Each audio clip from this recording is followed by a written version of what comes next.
Hello प्यारे बच्चों। तो हम क्या करने वाले हैं, आज फिजिकल केमिस्ट्री के कुछ जो है फॉर्मूले रिवाइज। ठीक, ऐसे ही दिन ब दिन हम आपको फॉर्मूले क्या है करवाते हैं, बस आपको बने रहना है साथ। ठीक है, तो सबसे पहले हम एटॉमिक स्ट्रक्चर एंड पीआई की फॉर्मूले रिवाइज करेंगे। ठीक, ओके, तो बताओ आगे बढ़े।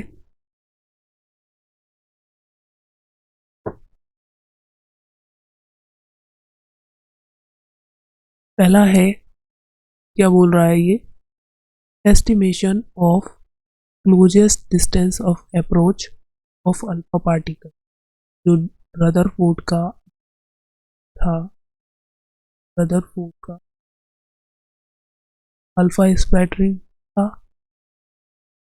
का अल्फा स्कैटरिंग पार्टिकल में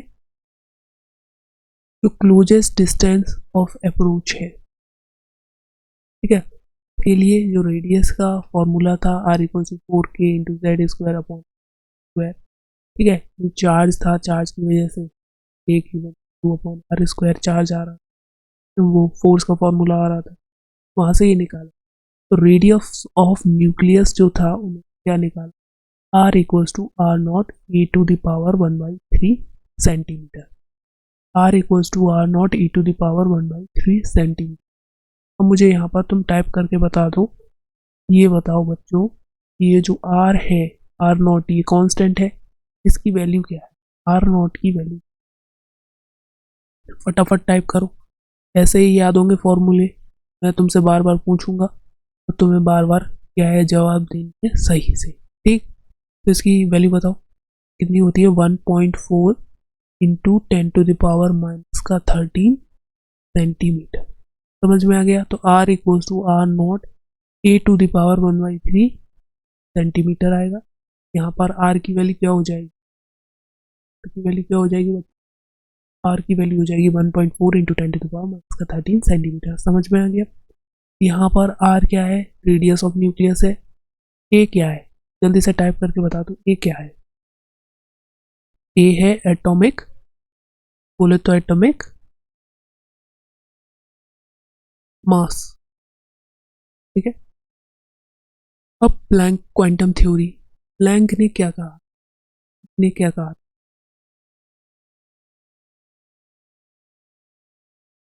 कि कोई भी जो एनर्जी है वो किसकी फॉर्म में है, पैकेट्स की, बंडल्स की फॉर्म में। और उस हर एक बंडल को क्या बोला जाता है, उस हर एक बंडल को क्या बोला जाता है, जो फोटॉन्स होते हैं क्या होते हैं, बंडल की फॉर्म में। और हर एक बंडल को क्या बोला था उन्होंने, क्वांटा। ठीक है, क्वांटा बोला था। और एक फोटोन की एनर्जी निकालने का उन्होंने रिलेशन दिया था, क्या रिलेशन दिया था, energy of one photon E equals to h nu, E equals to h nu, h c upon lambda लिख सकते हैं। यहाँ पर न्यू क्या है, न्यू क्या है जल्दी बताओ, फ्रीक्वेंसी, फ्रीक्वेंसी। समझ में आ रहा है, न्यू क्या है, फ्रीक्वेंसी है। सी क्या है, सी क्या है, स्पीड ऑफ लाइट। इसकी वैल्यू कितनी होती है जल्दी बोलो, स्पीड ऑफ लाइट की वैल्यू कितनी,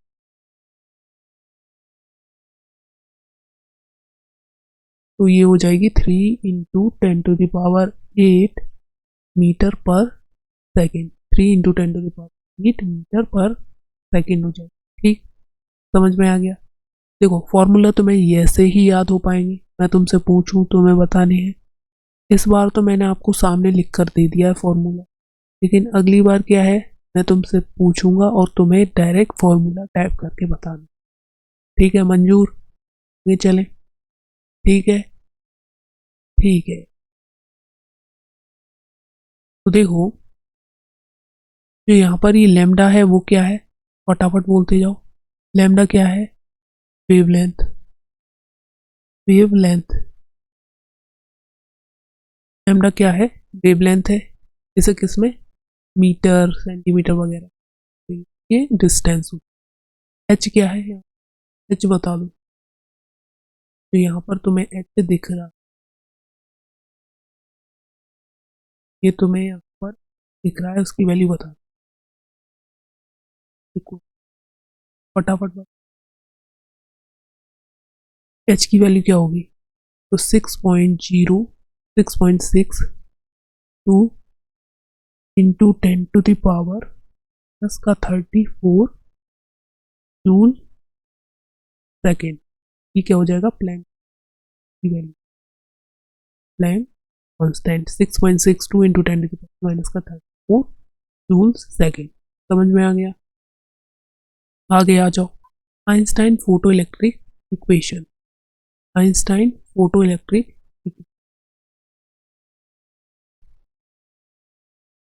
बोलो। ई एच क्या हो गया? ये एनर्जी ऑफ फोटोन हो गई, एनर्जी फोटोन। ये क्या हो गया? Work function. H new not क्या हो गया? Work function. ठीक है, तुम्हें जो फॉर्मूले में दिया है वो पता होना चाहिए, वो क्या क्या है, उसकी क्या एप्लीकेशन है, क्या नाम, तभी तो तुम अप्लाई कर पाओगे क्वेश्चन में। ठीक है, वर्क फंक्शन हो गया, इसे हम पाई से रिप्रेजेंट कर लेते हैं। पाई इक्वल्स टू क्या होता है? H new not. तो ये न्यू नॉट क्या है? फटाफट से टाइप कर दो, ये न्यू नॉट क्या है? एच तो प्लैंक कांस्टेंट हो गया, न्यू नॉट क्या है? न्यू नॉट है थ्रेशोल्ड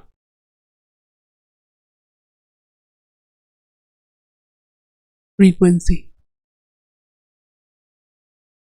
फ्रीक्वेंसी समझ में आ गया? न्यू नॉट क्या है? थ्रेशोल्ड फ्रीक्वेंसी है। ये क्या होती है? मिनिमम अमाउंट ऑफ फ्रीक्वेंसी जिससे किसी भी इलेक्ट्रॉन को उसकी मेटल से बाहर निकाला जा सकता हो। हाफ एम बी स्क्वायर तो सबको पता होता है, ठीक है ना? बी स्क्वायर ये क्या होती है? काइनेटिक एनर्जी, मास इलेक्ट्रॉन का हो गया, और वी क्या हो गई? उसकी वेलोसिटी जितने से चल रहा है। ठीक है, तो इसे हम ऐसे भी लिख देते हैं, energy of photon equals to kinetic energy plus work function. ठीक है, आइंस्टाइन फोटो इलेक्ट्रिक इक्वेशन, इसे क्या बोलते हैं? Einstein photo electric equation.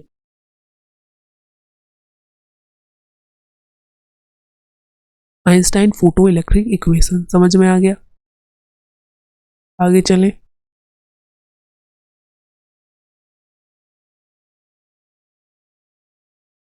अगली बात मैंने बोली, जो बोहर मॉडल था वो हाइड्रोजन लाइक एटम के लिए था।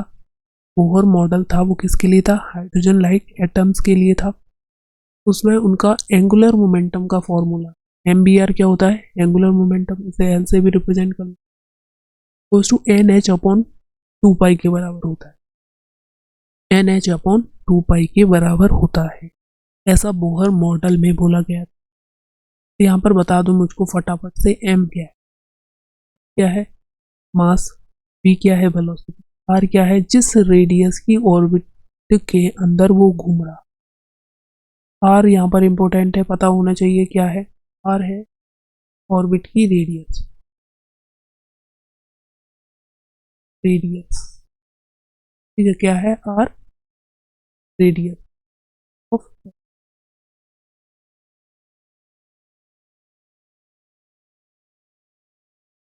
समझ में आ गया? एन क्या होता है? नंबर होता है 1 2 3 4। एच यहाँ पर तुम्हें पता है प्लैंक कांस्टेंट होता है, जिसकी वैल्यू होती है 6.62 इंटू 10⁻⁻34 जूल इंटू सेकेंड। समझ में आ गया? ओके, आगे चले। तो इन्होंने एक एनर्जी का भी फॉर्मूला दिया ई एन, एनथ सेल की एनर्जी, एनथ और की energy equals to minus of E(A1) upon n square into z square. इसे अगर हम जूल पर एटम की फॉर्म में लिखें तो हो जाएगी 2.178 into 10⁻⁻18 z square upon n square. अगर हम इसे इलेक्ट्रॉन वोल्ट की फॉर्म में लिखें पर एटम तो माइनस का 13.6 into z square. Total energy की अगर हम बात करें तो वो हो जाएगी माइनस का 13.6 into z square upon n square electron volt.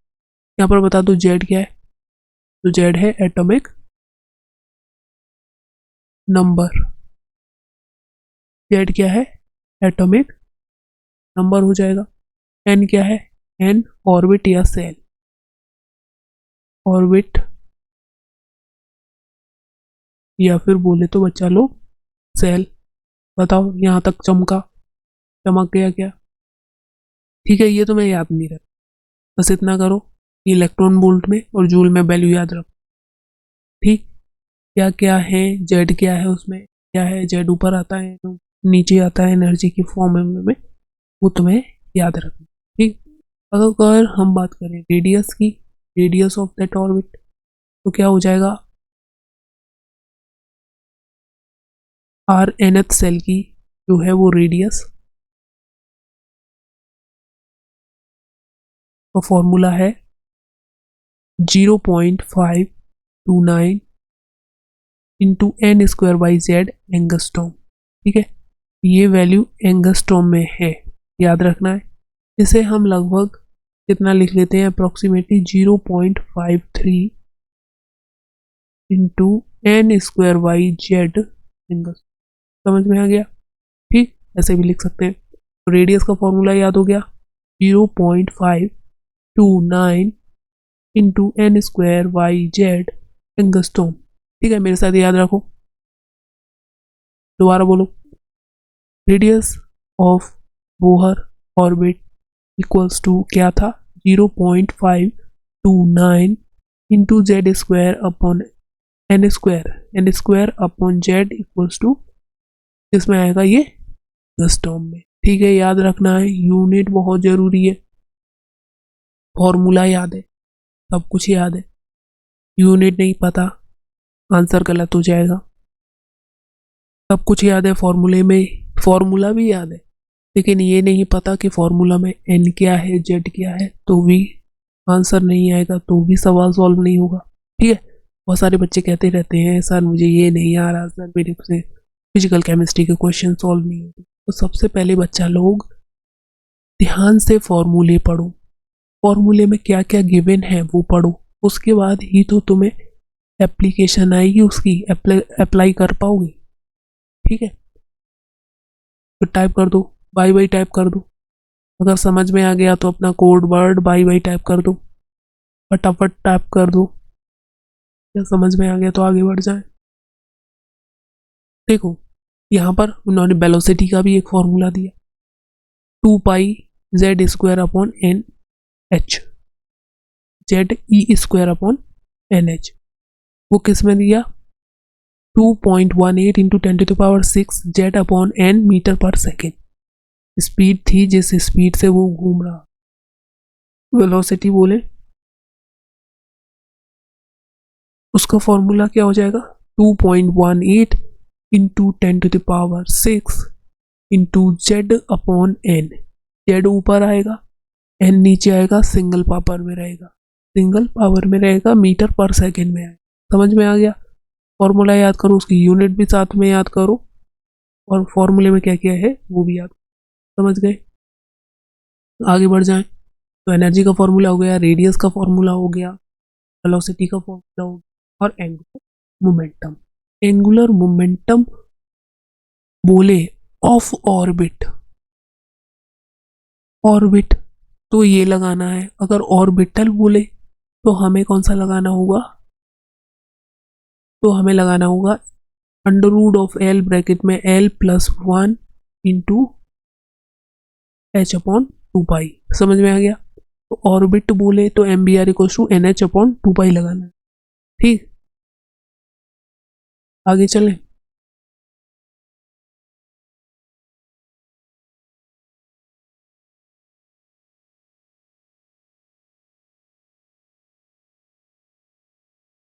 एक मिनट, देखो डी ब्रोगली वेवलेंथ, यहाँ पर de Broglie wavelength, de Broglie ने ड्वेल नेचर ऑफ, ठीक है, लेमडा वेवलेंथ हो गई एच अपॉन एम सी बोलो, एम बी बोलो, एच अपॉन पी। पी क्या होता है, यहाँ पर मोमेंटम होता है जो एम इंटू वी के बाद, एम मास हो गया, वी जिस स्पीड से वो चल रहा है। ठीक, तो lambda equals to H upon m c लिखो, एच पी लिखो। ठीक है, मुझे तुम यहाँ पर एक बात बताओ, कोई ऐसा फॉर्मूला बताओ जहाँ पर काइनेटिक एनर्जी हो, ठीक है, और वेवलेंथ में रिलेशन आता। कोई ऐसा फॉर्मूला बताओ जहाँ पर वेवलेंथ और काइनेटिक दोनों में रिलेशन। फटाफट टाइप कर दो। तो देखो, काइनेटिक एनर्जी जो होती है इक्वल्स टू होती है पी स्क्वायर अपॉन 2m के। काइनेटिक एनर्जी जो होती है वो किसके बराबर होती है? पी स्क्वायर अपॉन 2m के बराबर होती है। तो यहाँ से हम मोमेंटम निकाल सकते हैं। बताओ, निकाल सकते हैं कि नहीं? मोमेंटम निकाल सकते हैं। पी इक्वल्स टू हो जाएगा 2m काइनेटिक एनर्जी, और स्क्वायर था तो यहाँ पर होगा जरूर। ठीक, तो क्या करें, यहाँ पर रख दे lambda equals to H upon P की जगह पर क्या लिख सकते हैं बच्चों लोग? क्या लिख सकते हैं बेटा, प्यारे बच्चों?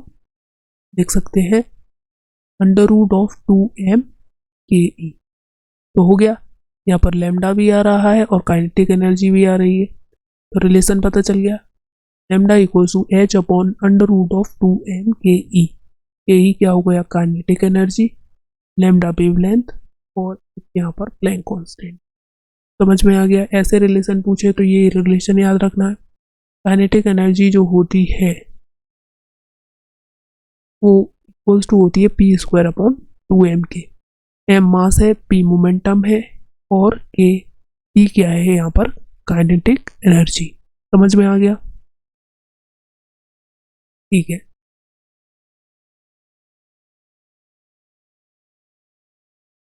वेवलेंथ ऑफ एमिटेड फोटोन, जो फोटोन निकल रहा है उसकी वेवलेंथ क्या होगी?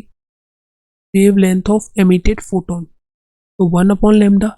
इसी को वेव नंबर न्यू बार बोलते हैं। वेव नंबर को क्या बोलते हैं? वेव नंबर, इसे रिप्रेजेंट करते हैं न्यू बार से, और ये होता है 1 अपॉन लेमडा। तो 1 अपॉन लेमडा, या बोले तो wave number equals to R z square, bracket के अंदर 1 अपॉन n1 का स्क्वायर माइनस 1 अपॉन n2 का स्क्वायर। तो तुम मुझे यहाँ पर टाइप करके बताओ बच्चा लोग, ये बताओ कि जो ये यहाँ पर आर है वो क्या है? जो यहाँ पर आर है वो क्या है?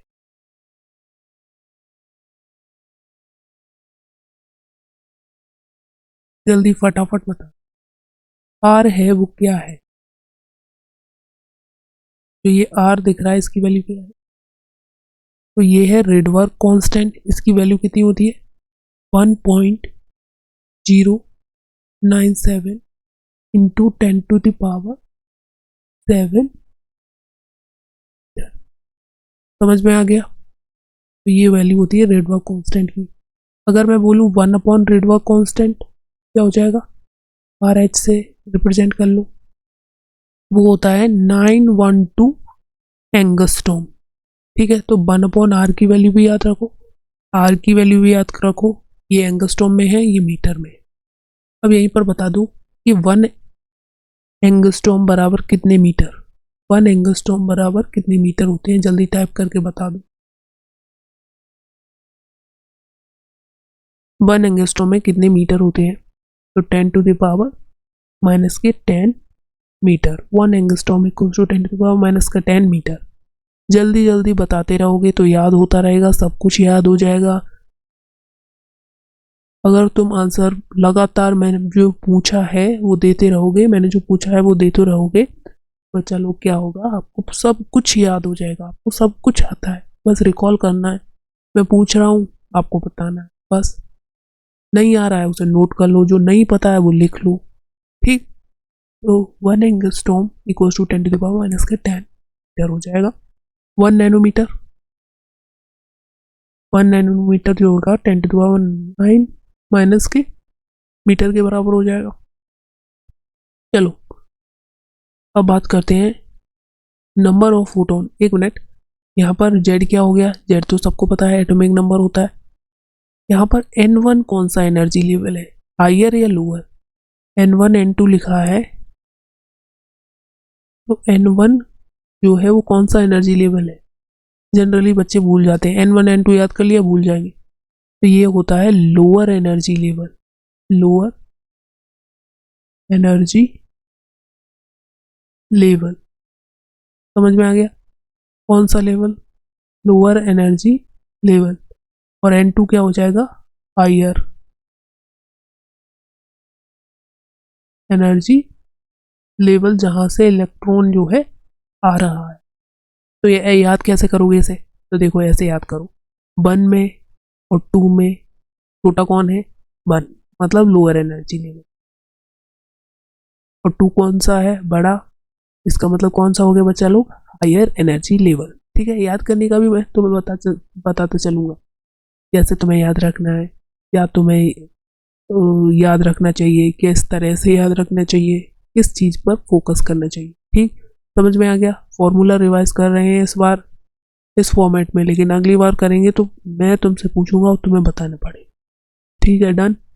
आगे चलें। N1 N2 क्लियर हो गया। तो वेव नंबर ऑफ, बोले तो फोटोन की वेव लेंथ ऑफ फोटोन निकाल लेंगे आसानी से, कुछ भी निकाल सकते।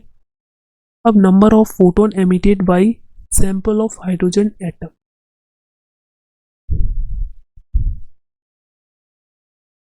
नंबर ऑफ फोटोन एमिटेड, कितने फोटोन जो है वो एमिटेड हो रहे हैं, उसको निकालने का फॉर्मूला होता है डेल्टा एन, ब्रैकेट में डेल्टा एन प्लस 1/2। ठीक है, मतलब N2 माइनस N1 ब्रैकेट के अंदर N2 माइनस N1 प्लस 1/2, मतलब number of spectral line, number, total number of spectral line. ठीक है, total number of spectral line. समझ में आ गया यहाँ तक? आगे चले, आगे देखें अपने हाइजेनबर्ग अनसर्टेनिटी प्रिंसिपल। हाइजेनबर्ग ने क्या कि कोई भी जो है इलेक्ट्रॉन की मोमेंटम और उसकी जो मोमेंटम बोले तो उसकी वेलोसिटी और पोजीशन को एक साथ नहीं बता सकता। समझ में आया? उसकी पोजीशन और मोमेंटम को एक साथ नहीं बता सकता। ओके, तो ये कहता था हाइजेनबर्ग का अनसर्टेनिटी प्रिंसिपल। क्या था? Delta x dot delta P जो ज्यादा होगा H/4π, या फिर ऐसे बोल सकते हैं या तो ज्यादा होगा या बराबर होगा, ग्रेटर देन और इक्वल्स टू। समझ में आ गया? तो इन फॉर्मेट में हम इसे लिख सकते हैं। यहाँ पर बता दो जो डेल्टा एक्स है वो क्या है? डेल्टा एक्स है वो क्या है? वो है अनसर्टेनिटी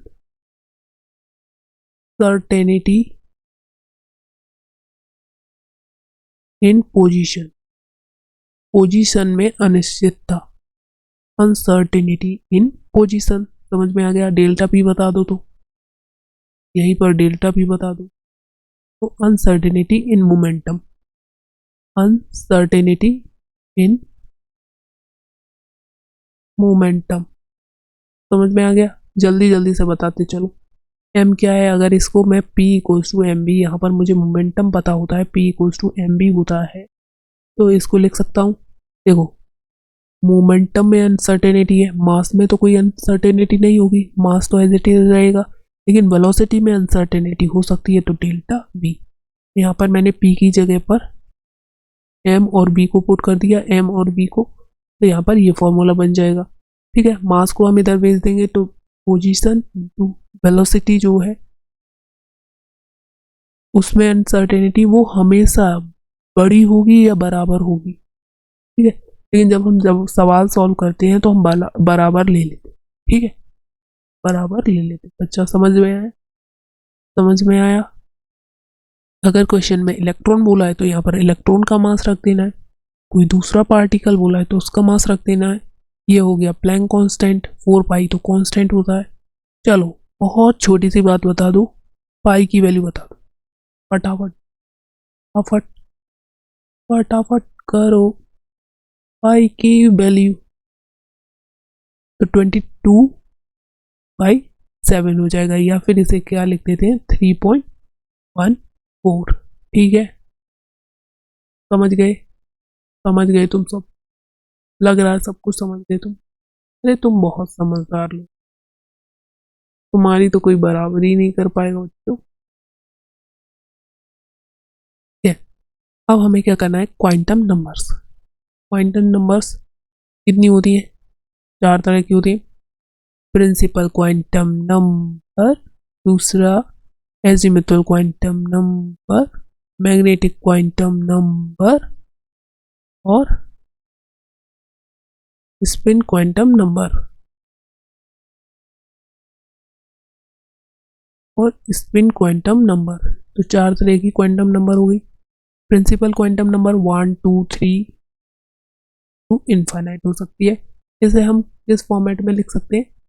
ALMN, इस तरह से भी लिख सकते हैं। तो जो प्रिंसिपल क्वांटम नंबर होती है वो किसको बताती है? ऑर्बिट को। बेसिकली किसको बताती है? ऑर्बिट बोले या फिर सेल की इंफॉर्मेशन दे। समझ में आई? समझ में आ गया? Orbital, orbital angular momentum of electron in any orbit. किसी भी सेल या ऑर्बिट के अंदर इलेक्ट्रॉन का ऑर्बिटल एंगुलर मोमेंटम पूछे तो h/2 h/2 in any orbit बोला है। समझ में आ गया? इन एनी ऑर्बिट बोला है h/2। n क्या है? यहाँ principal quantum number, h Planck constant हो जाएगा। समझ में आ गया? नेक्स्ट हमारी क्वांटम नंबर है एजीमुथल क्वांटम नंबर, जिसे हम किससे रिप्रेजेंट करते हैं? L से। किससे रिप्रेजेंट करते हैं? L से। इसकी वैल्यू जो हो सकती है 0 to n-1, 0 to n-1। n क्या हो जाएगा यहाँ? Principal quantum number. अगर मैं पूछूं तुमसे कि नंबर ऑफ ऑर्बिटल इन सब सेल, सब सेल, पहले तो ये समझो जो ऑर्बिट होती है, ALMN क्या होती है? ऑर्बिट होती है। ऑर्बिट या फिर बोले तो सेल। सेल के अंदर सब सेल, सब सेल, सब सेल कौन सी हो जाएंगी? सब सेल जो है वो कौन सी हो जाएंगी? SPDF। और जो ऑर्बिट थी वो KLMN बोलो, 1 2 3 बोलो, किसी से भी डिनोट कर सकते हैं। सब सेल कौन सी हो गई? SPDF। समझ में आया? समझ में आ गया? अब सब सेल के अंदर भी क्या होती है? ऑर्बिटल। ऑर्बिटल याद रखना है, सब सेल के अंदर ऑर्बिटल। मैं बोलूं कि एस सब सेल की कितनी ऑर्बिटल होंगी, तो एस सब सेल के अंदर एक ऑर्बिटल होती है, एक डब्बा होता है। पी की कितनी ऑर्बिटल होंगी? तो ये हो जाएंगी 3, 1 1 2 3। पी की हो जाएंगी। डी की कितनी होती है? 5। एफ की कितनी होती है? 7। तो इस डिब्बे को, जो ये दिख रहा है तुम्हें, इसको क्या बोलेंगे?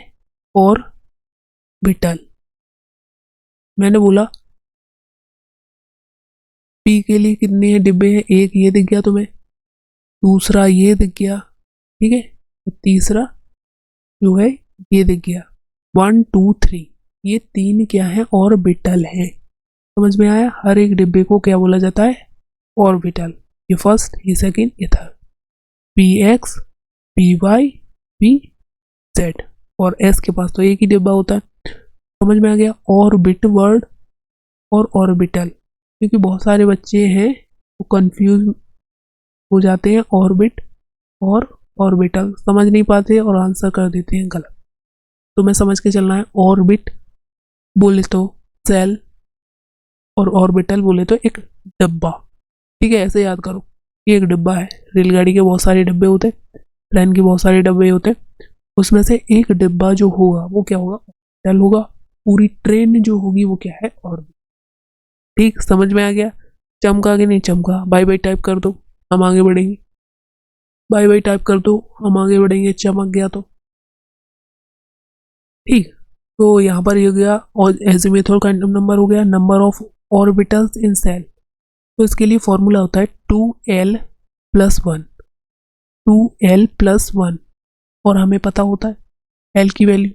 फटाफट टाइप कर दो p के लिए l की वैल्यू कितनी।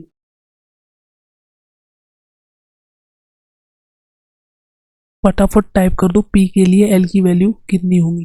जो p सब सेल है उसके लिए l की वैल्यू कितनी होगी। तो देखो s p d f s p d f हमारे पास क्या है, सब सेल है। तो इसमें l की वैल्यू लिखते हैं। l की वैल्यू s के लिए 0, इसके लिए 1, इसके लिए 2, इसके लिए 3। मैंने क्या पूछी थी p के लिए, तुम्हारा आंसर क्या जाएगा 1। p सब सेल के लिए l की वैल्यू होती है 1। समझ में आ गया, समझ में आ गया। बताओ, रिकॉल हो रहा है, सब कुछ रिकॉल हो रहा है।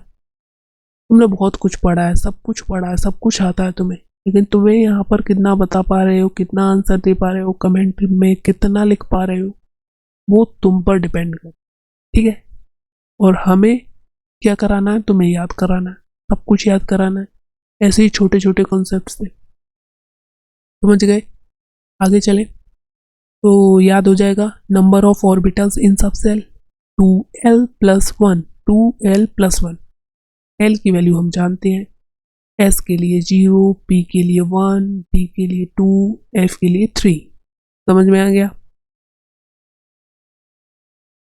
अब नेक्स्ट क्या बोल रहा है, maximum number of electron in a particular सब सेल। किसी भी सब सेल में कितने इलेक्ट्रॉन आ सकते हैं।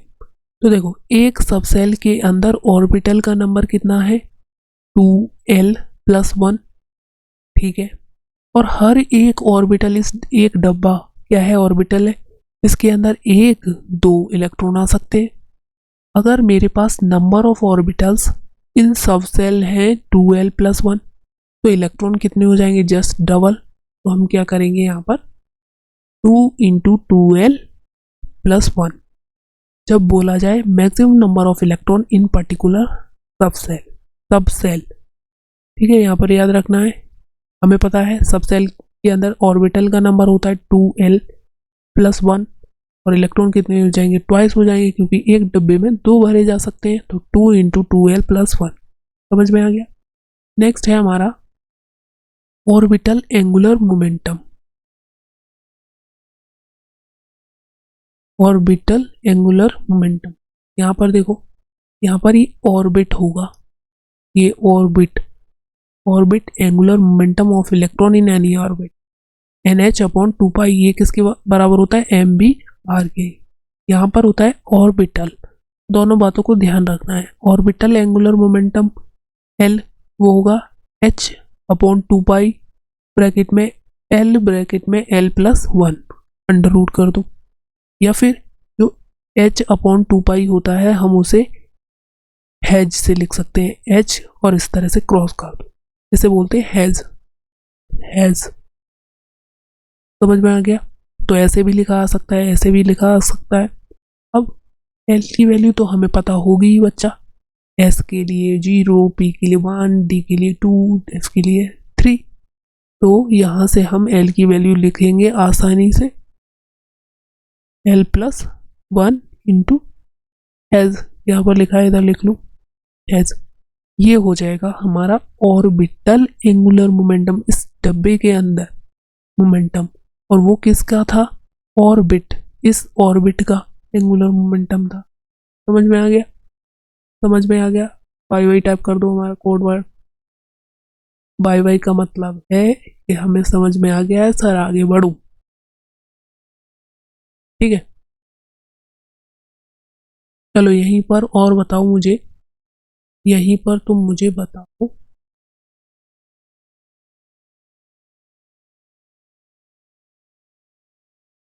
कि अगर मैं बोल दूं तुमसे number of orbitals in shell, number of orbital in shell, number of orbitals in shell, तो ये कितनी हो जाएंगी, फटाफट आंसर दो, n² के बराबर। अगर मैं यही बोल दूं number of electron in shell, दूसरा क्वेश्चन है number of electron in shell बोला है, सेल वर्ड को फोकस करना है, सेल बोला है या सब सेल बोला है, ठीक है, याद रखना है। तो देखो एक सेल के अंदर ऑर्बिटल का नंबर n स्क्वायर होता है। ऑर्बिटल क्या होता है? एक डब्बा, एक डब्बे के अंदर 2 इलेक्ट्रॉन आ सकते हैं। तो अगर हमें डब्बे पता है, ट्रेन के जो डब्बे हैं वो पता है, तो हम उसमें इलेक्ट्रॉन निकाल सकते हैं, मतलब 2 इलेक्ट्रॉन बैठेंगे एक डिब्बे में। तो इसका क्या हो जाएगा 2 into n square, 2 into n square हो जाएगा। बताओ चमका कि नहीं चमका? बताओ चमका कि नहीं चमका बच्चों? प्यारे बच्चों, प्यारे बच्चों, जल्दी से बता दो। चमक गया? ठीक। अब तुम मुझे यही एक बात बता कि जो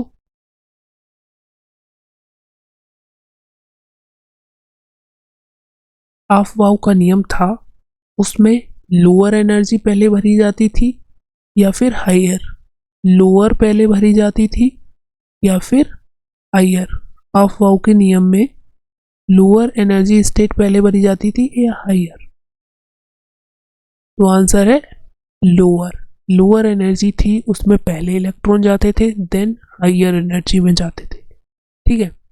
यही बता दो कि जो मल्टी इलेक्ट्रॉन स्पीसीज होती है, मल्टी इलेक्ट्रॉन स्पीसीज, उसके अंदर हम एनर्जी कैसे डिसाइड करते हैं? एनर्जी कैसे डिसाइड करते हैं? एन की वैल्यू से या फिर किसी और से? तो जो मल्टी इलेक्ट्रॉन स्पीसीज होते हैं उसके लिए एन प्लस एल का रूल लगाते हैं, मतलब उसकी प्रिंसिपल क्वांटम नंबर और उसकी एजिमुथल क्वांटम नंबर को ऐड करते हैं, ठीक है, समझ में आ गया। अगर ये एन प्लस एल भी सेम हो जाए, ऐसी कंडीशन हो जाए कि एन प्लस एल जो है वो सेम हो जाए, तब फिर हम एनर्जी कैसे डिसाइड करेंगे? एन की maximum value, n plus l बराबर आ गया, उसके बाद जिसमें एन की वैल्यू ज़्यादा होगी वही जो होगी वो हायर एनर्जी स्टेट होगी। समझ में आ गया? हायर एनर्जी स्टेट होगी। ओके, समझ गए? समझ गए? तो पूरा लगभग पूरा चैप्टर जो है, ये जो मेन फॉर्मूले थे वो हमने यहाँ पर रिवाइज कर लिए हैं, ठीक। इसी तरह से हम 1 बाय 1 सारे फॉर्मूले रिवाइज करते रहेंगे, ठीक है। बीच बीच में ऐसे सेशन भी रखेंगे जिसमें आप क्या करेंगे, सिर्फ हम आपसे पूछेंगे और आपको बताना हो, ठीक। डायरेक्ट हमने बोला कि number of orbitals in shell में फॉर्मूला बताओ, number of orbitals in shell में फॉर्मूला बताओ। हमने ऐसे पूछ लिया हुंस रूल क्या है, पाउलीस रूल क्या है, एकदम से हमने पूछ लिया लोन पेयर क्या होता है, बॉन्ड पेयर क्या होता है, कुछ भी कहीं से भी पूछ ले, फिजिक्स में, वो केमिस्ट्री में, पूरा ठीक। समझ में आ रहा है? समझ में आ रहा है? बीच बीच में तुमसे कुछ भी पूछेंगे, ठीक है, हमें तो तुम्हारी तैयारी करानी है। ओके, ठीक है। तो यहाँ पर आपको ये याद रखना है, ऑर्बिटल एंगुलर मोमेंटम बोला है या ऑर्बिट, ठीक है, यहाँ पर ऑर्बिट। ओके बच्चों, ठीक। तो कैसा लगा आज का सेशन? जल्दी बताइए, कमेंट करके बताइए, कमेंट करो कैसा लगा, और इस तरह की और क्या चेंजेस आप चाहते हैं वो भी आप क्या है कमेंट बॉक्स में लिख सकते हैं, ठीक। जल्दी बोलो, बताओ रिवाइज हुआ कि नहीं हुआ, सब कुछ पता चला कि नहीं चला, कि ऑर्बिट क्या है, सेल क्या है, ठीक। Okay, okay. तो यहाँ से हमारा एटॉमिक स्ट्रक्चर का जो था वो हमने फॉर्मूले बेस्ड रिवीजन कर लिया, ठीक। ठीक है बच्चों, अब क्या करना है, आपको क्वेश्चन प्रैक्टिस करनी है। ओके, तो बाय बाय बच्चों, तब तक के लिए थैंक यू। स्टे ट्यून, हंसते रहिए, मुस्कुराते रहिए और पढ़ाई कर, ठीक है। Bye bye.